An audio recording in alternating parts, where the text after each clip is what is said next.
લોકોને એટલી જ અપીલ છે મારે કે જે લાઈનો લગાવે છે એમાં કોઈ થોડી ધીરજ રાખીને કામ કરે. અત્યારે સરકારનો જે નવો પ્રોજેક્ટ છે હજી ચાલુ થયું છે અને અમારા લોકો જે છે સતત આના માટે મહેનત કરે છે. સવારે 9 વાગે અમારા ઓપરેટર અને નાયબ મામલતદાર આવી અને લાગી જાય છે અને રાતે 9 વાગ્યા સુધી બેસે છે.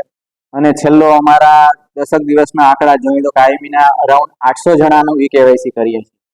ઈ-કેવાયસી એક આ વધારાની નવી કામગીરી છે. આ ઉપરાંત અમારે NFSA ની અરજી, રેશન કાર્ડમાં સુધારા વધારા, એ મૂળ કામગીરી ઉપરાંત પણ એટલી કામગીરી થાય છે. આ ઉપરાંત અમારો હવે નવો પ્રોજેક્ટ મુજબ અમે નગરપાલિકાના ચીફ ઓફિસર જોડે બી ટ્રાય કરેલું છે અને શક્ય હોય તો અમે આને ચેનલ ડાયવર્સન કરી અને વોર્ડ વાઇઝ એક કેન્દ્ર ચાલુ કરી SSID આપી અને લોકોને પણ હેરાનગતિ ન થાય એ રીતે અમે કરવા પ્રયાસ કરી રહ્યા છીએ. એટલે SSID ખુલી જાય તો નગરપાલિકાના સપોઝ આપણા પોરબંદરમાં 13 વોર્ડ છે તો 13 વોર્ડ કક્ષાએ અમે એક લોકોને નિમણૂક આપી નગરપાલિકાનો સ્ટાફ લેશું, ICDS નો સ્ટાફ લઈ અને એ રીતે એક ડાયવર્ઝન કરી અને ભી કરશું. ઇન એડિશન ટુ ધેટ કે આમાં ઈ-કેવાયસી કરવા અહીંયા જ ફરજિયાત આવવું પડે એવું નથી.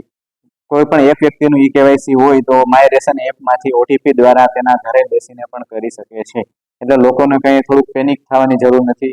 સરળતાથી કામ લ્યો. સરકાર કોઈ આમાં કોઈ એવું કોઈ પનિશમેન્ટ નથી કરવાની અને સમય પણ છે એટલે આરામથી કામ કરો. પણ મેઇન વસ્તુ કે ટેકનોલોજીનો ઉપયોગ કરો, માય રેશન એપનો ઉપયોગ કરી અને જેમ બને એમ આરામથી સરળતાથી કરે એવી અમારી સૌ લોકોને પણ અપીલ છે. આભાર.